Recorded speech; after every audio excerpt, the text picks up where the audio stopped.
So this article here is titled Market Commentator Outlines Reasons He is Confident XRP Will Hit $100. I think we've heard quite a few people before speak about $100. Let's read this little tidbit here. It says several XRP community figures have suggested that XRP is capable of clinching the $100 price zone. You know what it is about any of these higher prices? It's not a matter of if it can go to a higher price. Where, I don't know, but a higher price. But I think most people are going to ask the question, when? That's the big question, when? Nobody can really ever say when. It's all about those partnerships, right? And when those partnerships pop off. But let's keep going here. It says the ambitious nature of this forecast has not deterred these individuals. Why would it? Nothing has changed. Nothing has changed. XRP still has the propensity or the possibility, the potentiality, pick one of those words, to move trillions upon trillions of dollars. Meanwhile, every single day, the last 3 days, check out some of those other videos that I put out. We've had article after article from prominent figure after prominent figure calling for multiples of trillions of dollars to enter the crypto market. XRP is one of the only ones that has regulatory clarity through the courts. They're one of the only ones that have hundreds of banks signed up. I'm pretty sure we can get a lot of other banks. Watch those members only videos. You'll understand why I say that a lot. Watch a couple of those members only videos. As a matter of fact, you're going to understand why I say that. I'm pretty sure we can bring in a lot of banks when the time is right. All right. And I think the time is near. Next year or two, I think the time is near. But that's just my humble opinion. I'm not one of the lawyers. I'm not a Ripple team member. You get what I'm saying? But so with that kept in mind, all of that potential. Oh, yeah. Not to mention, we have an article that I'm going to cover here where David Schwartz is talking about the pivot that they're making with the XRPL towards real world asset tokenization. And that's going to bring extra trillions aside from the banking money, right? Or it can. Let me not say it will. Let me say it can. All right. Because it has to get there, has to actually do that. And so why would it not be able to skyrocket to a higher price at some point in the future? Once again, I think the major question is not if it can go to a higher price. I think it definitely can go to a higher price, but when, right?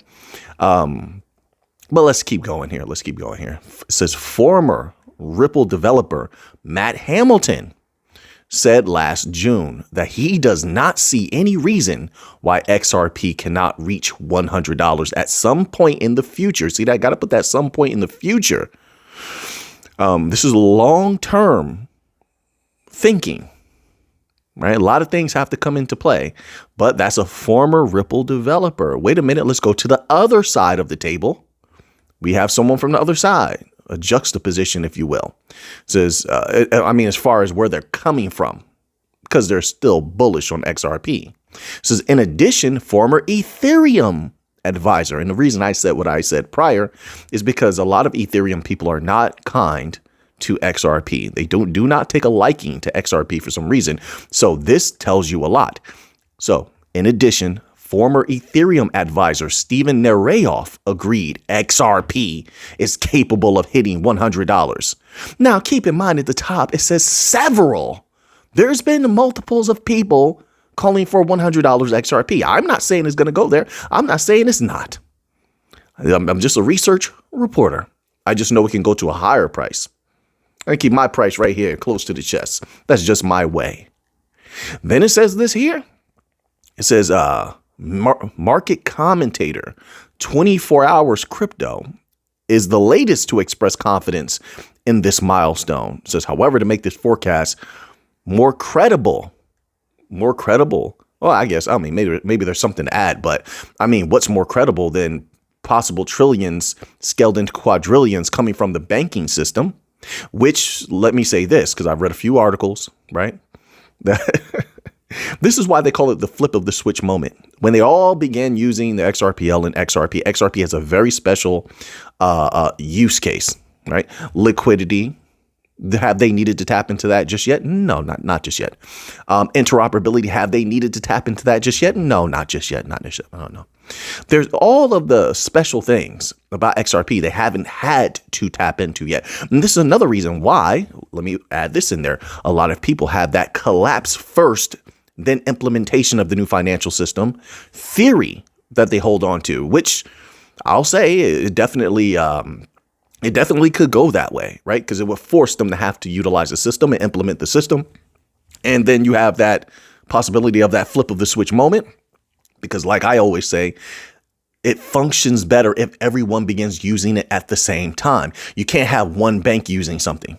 Then what purpose does it serve? You can't have two banks using it. No, you need the entirety of the network to begin at the same time. Hence, flip of the switch. Boom, everything's up and running all at once.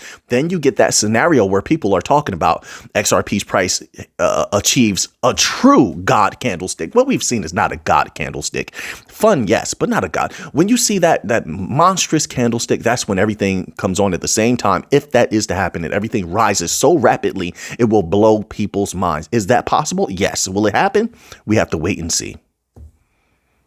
That make a little sense, right? But let's go down here. Let's scroll down. It says the rationale rests on Bitcoin's journey. By the way, if you can click that like button, please, I would greatly, greatly appreciate it. I don't ask often. The rationale rests on Bitcoin's journey over the years. Taking to X today, the analyst shared a coin market cap price chart detailing Bitcoin's price 13 years ago.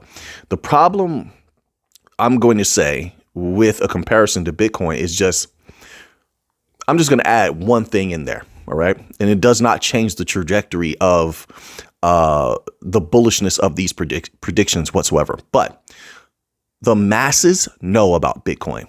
There has been a massive push all over the place so that people know the name Bitcoin, to the point where some people call all of crypto Bitcoin. You talk about any crypto out there in the world, they're like, oh, yeah, that Bitcoin. No, not that Bitcoin. It's a completely different crypto. It's like almost like a brand name, right? Or it is a brand name, however you want to put that. But you get what I'm saying. It's well known. XRP right now is not well known. You go out there into that world, just walk on any street, any corner, walk into any business and say, do you know XRP? You ever heard of XRP? Don't say Ripple, XRP. And most people have not, from my experience, have not heard of it. So in order to get them to use, because I'm assuming that's what this argument is going to be, them to use, let's say XRP in place of something like Bitcoin, which there is a lot of competition, by the way. You have your Solanas out there. You have your XLMs out there. Same problem once again.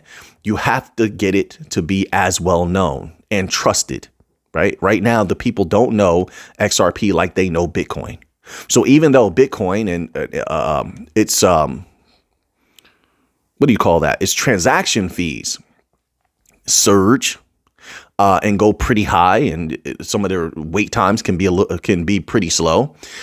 Still, once again, the people can't turn towards something that they don't know about. It would take a massive advertising campaign. And this is why I was saying before in the other video where I showed a lot of evidence of the fact that XRP is not for retail, is not geared towards retail. Retail just happens to be there, is that it's not heavily marketed to retail. You don't see XRP advertisements everywhere, articles everywhere. No, it's mostly articles on crypto geared websites. Some of them actually are very negative about XRP. Let's just keep that. Let's keep that 1,000. Keep that 100, right? As they say. But there's like very few websites that are very pro XRP, and the usual suspects. So you would have to get XRP to be written about, not Ripple, XRP to be written about by a lot of major media outlets and covered by a lot of major media outlets, both on the internet as well as on TV, to get the regular people on board. And that's not going to happen. I'm going to tell you this right now. In my humble opinion, that's not going to happen through the crypto sphere, because the crypto sphere has such a taint on it right now, such a besmirchment of its reputation. The people don't trust crypto. They don't trust crypto influencers and newscasters and such like that. The regular media is so powerful that they have put a stench of FUD on all of crypto to the point where it has to come from them. They are the gatekeepers. Unfortunately, it's that way. You see that they've gone back and forth with even Bitcoin, as powerful as Bitcoin is. One moment they were saying Bitcoin was good. Then they came out right after that bull run. Oh, Bitcoin is bad. It's not green enough. And everybody turned on Bitcoin. Not everybody. When I say everybody, I mean a lot of people turned on Bitcoin. So you've witnessed their power. Unfortunately, it's that way. I wish it wasn't. But right now it's that way. So that is something I believe that stands in the way of that. I think it's more reasonable to have the banks and the businesses and tokenization of everything flood XRP with money. I'm leaning more towards that way, but both pathways, I believe, could be possible, right? So it says here, Bitcoin technology. I knew it was going to go here. Bitcoin technology compared to XRP. The market commentator compared Bitcoin's technology with XRP ledgers. Well, I showed the article in one of the last videos where I showed the clip. They literally said XRP was made to be like a better Bitcoin or an improved Bitcoin. If you go to one of those last 2 videos or 3, you're going to see the article. It's in the first chapter of one of those videos, and it'll give you the exact phrasing that they used. So yes, it's superior by far superior. But once again, you're going to need that push to let the masses know that. It says, he noted that Bitcoin's fees can surge to a range of $10 to $35.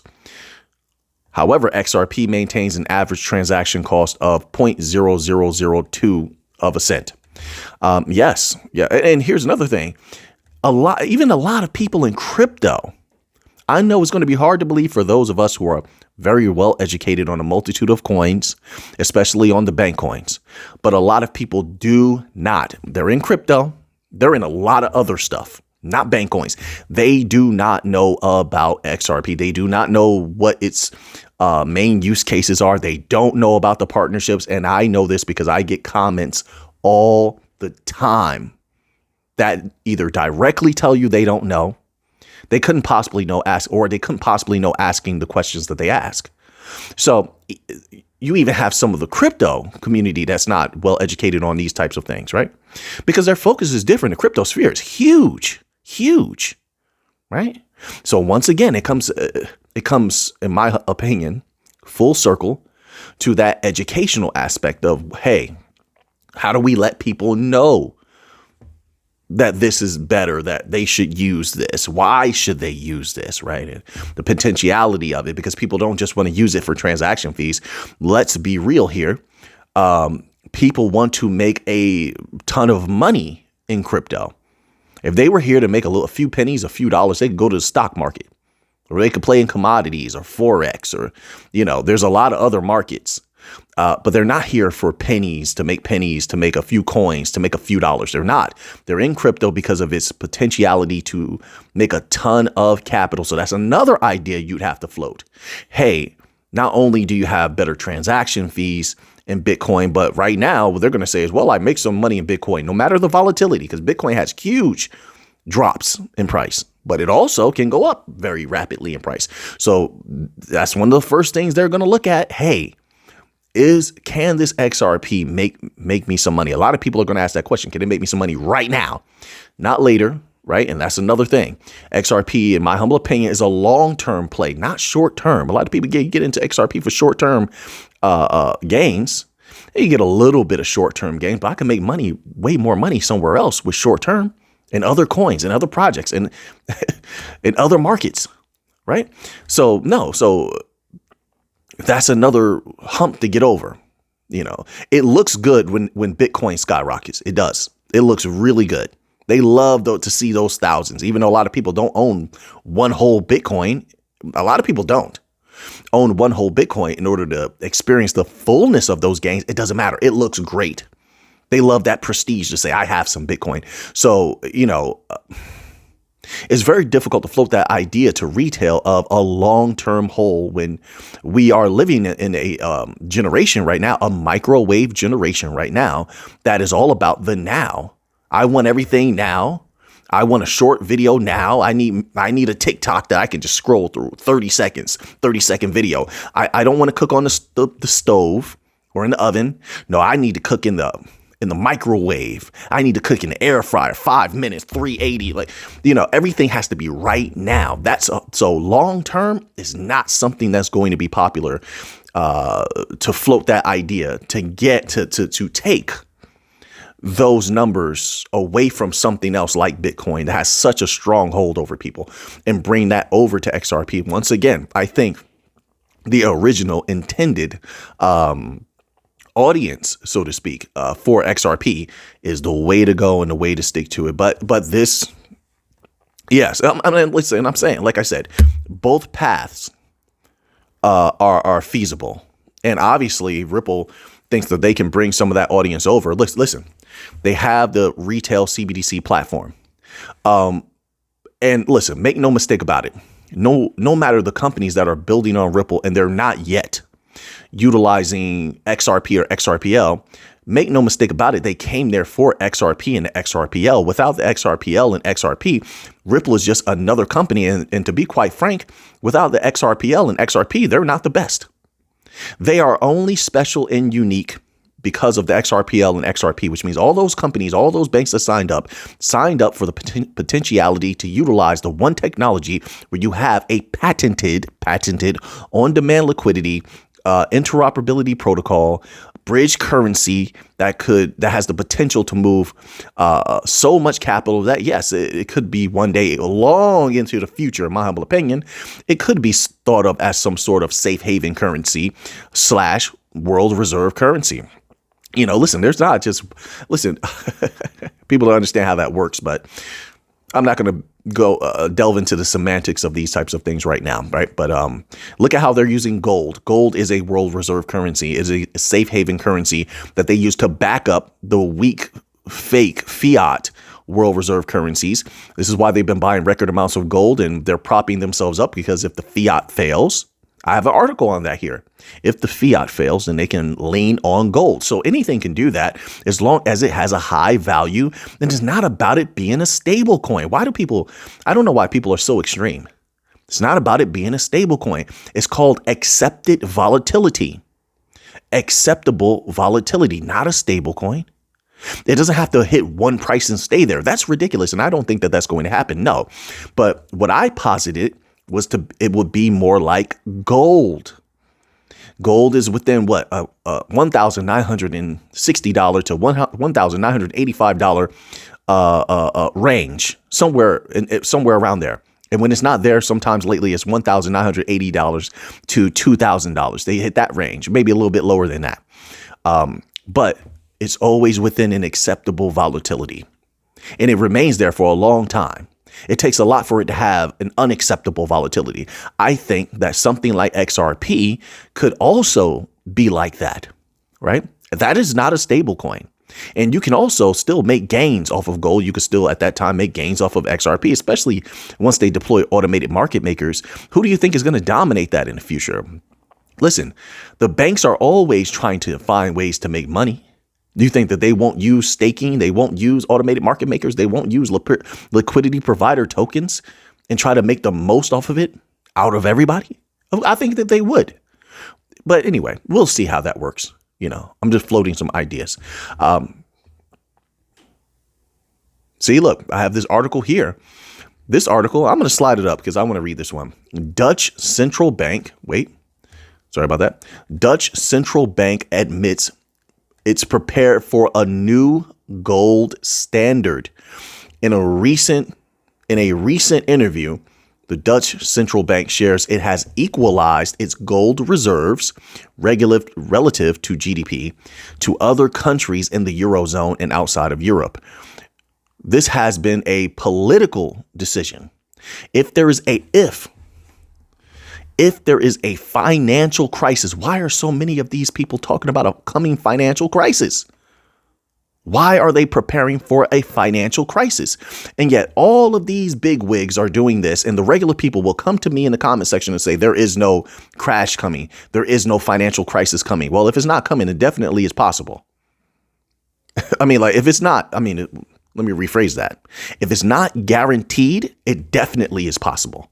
And by a high percentage. They're all talking about this. Everybody at the top is talking about this and preparing. They're all buying massive amounts of gold.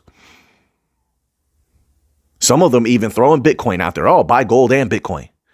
What are they preparing for? But only the regular people are keeping their heads in the sand and saying, keep on going, keep on living like nothing is changing, even though change is the only constant. And let me tell you something. Time changes the stone. How much more will it change a fragile system? Everything that has a beginning has an ending. I keep saying that. Everything that has a beginning has an ending, an inflow and an outflow, a rhythm. And rhythm compensates, folks. Rhythm compensates. The pendulum swings equally from the left as it does to the right. So anyway, and typically it starts at the left. So where's that other swing taking us? Everything has its seasons. It's summer, it's winter, it's spring, it's fall. Well, if we're moving out of a summer, because people believe there was a good time for a long time, right? If we're moving into a winter, what does that bring for us? Everything changes, rises and falls, right? So they're getting prepared. Systems rise and fall. They're preparing, trying to protect what they have. Why would you not? To each his own. Not financial advice. I'm not a financial advisor. I have to say that every video. It says, and official gold reserves can be used to underpin a new gold standard. Listen, they can say what they want about these fiat currencies. We all know what the real dominant standard is in the world, and it's gold, period. And I do believe at some point in the future, gold will skyrocket. All the signs are there. You saw what happened when that few banks went down. What happened is it's not just the West. What happens if banks begin going down all over the world? You see the problems Japan had recently, the problems China had recently. Are we sure that external entities cause that problem?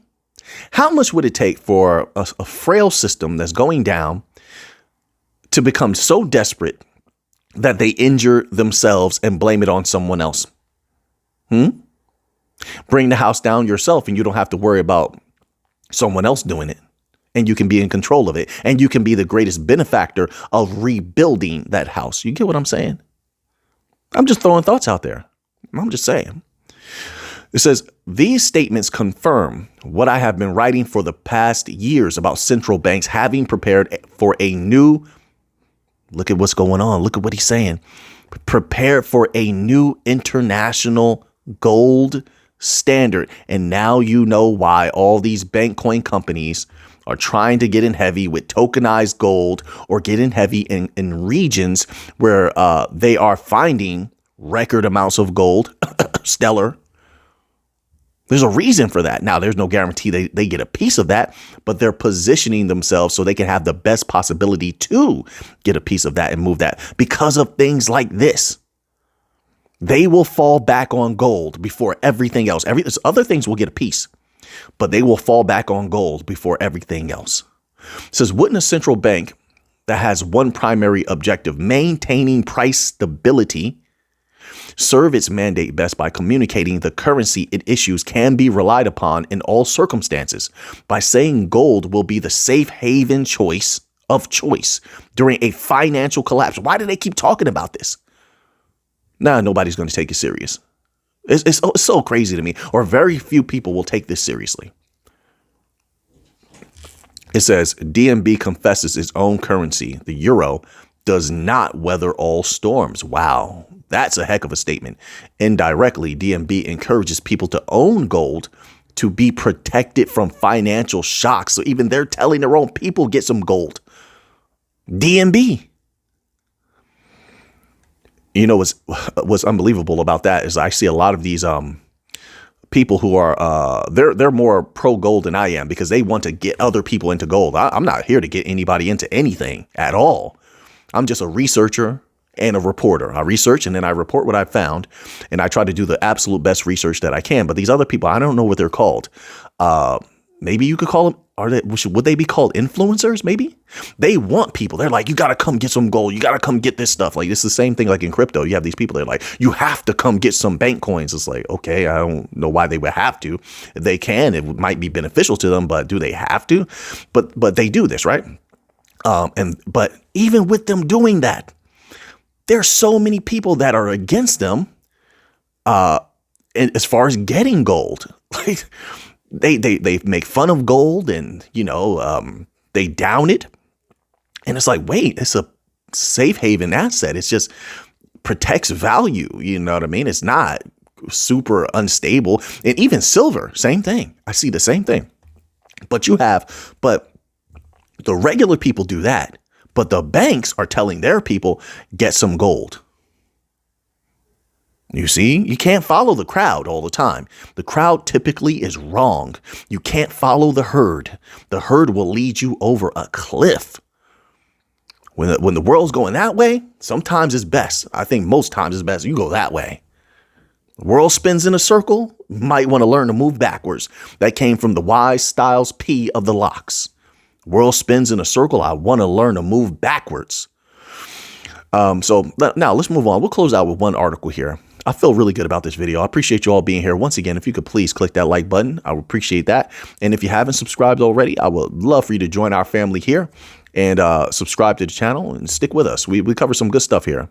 Today, we're a little light on articles, but usually I have a bunch of different stuff. We cover XRP here, XLM, Algorand. Take a little break from XLM, but we'll get back to that. XLM, Algorand, a lot of different cryptos. We cover gold, silver, platinum here, U.S. treasuries, so many things we cover here, but you can't fit that all in a title, right? So now let's end off here with this article here, and it's titled, Ripple CTO says XRPL is pivoting to real world asset tokenization.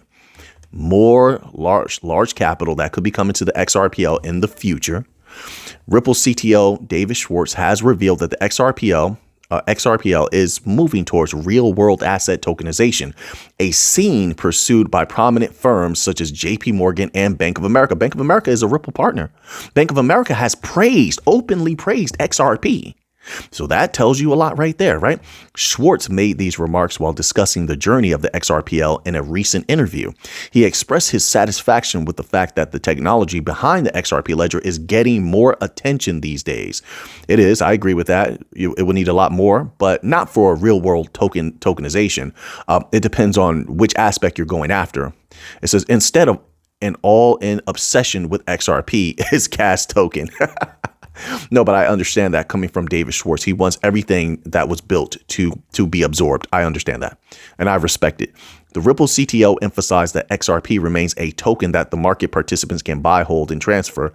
However, he stressed that the token itself is not as interesting as the core technology powering the XRPL. He further called attention to the XRPL's unique nature at the early stage of blockchain adoption, noting that the network was the first layer 1 blockchain not built from the Bitcoin technology during the 2011 and 2012 period. That's very interesting. It says, quote, so it's exciting to see more focus on the technology. You're right. Institutional adoption of the XRP ledger technology is growing. I knew that's what he was talking about. Let me read that again. Just that little piece. Institutional adoption of the XRP ledger technology is growing. It doesn't say more people, more retail is using the XRPL. Institutional adoption. Who it was made for. A lot of these videos, when one of the last videos, sometimes you can tell when I'm responding to a comment in the video by the way that I'm talking. And if I have to provide an excessive amount of evidence of something, right? That's why sometimes I emphasize certain things, because some people say things and I just vehemently disagree. I can respect if they believe something, but here's the thing. A lot of people, they say their thoughts and they're trying to convince others of those thoughts. They're trying to convince me of these thoughts. And it's like, well, you can believe what you want to believe. Why do you need to convince me? I'm not trying to convince you. I lay out the information. I put the articles out there. And if you take it, you take it. You don't, you don't. What you do with it is up to you. I don't know what you're going to do with it. That's not my job. My job is simply to research, bring the information forward, and present it in a fashion where it's understandable. Hopefully, hopefully it's understandable. And then what you do with it is up to you. Right. So then I'll address certain things in videos. That's why sometimes if I don't respond to a comment, if you actually listen to the video, I respond in video. Yeah. So according to him, part of the reason behind this growing, and a lot of people, well, let me go back. A lot of people, they don't understand why I may say XRP is not for retail. Right. So that's what I was explaining in one of those other videos. That's why I had to take that long time to do that and show all those articles where they clearly show through their words and their actions that XRP is not made for retail. Retail can have XRP because it's a necessary thing, but it's not made for retail. There's a difference, right? According to him, part of the reason behind this growing interest and adoption is the heritage that the network was built around. He confirmed that the original architects, including him, built the XRPL. Here we go. Once again, he's confirming it again. What I was saying, built the XRPL for enterprise finance applications and cross-border payments. All right. So there you have it, folks. So now that you have that information, I almost messed up my outro. Now that you have that information, what are you going to do with it? I know what I'm going to do with it. So until next time, let's get to the money.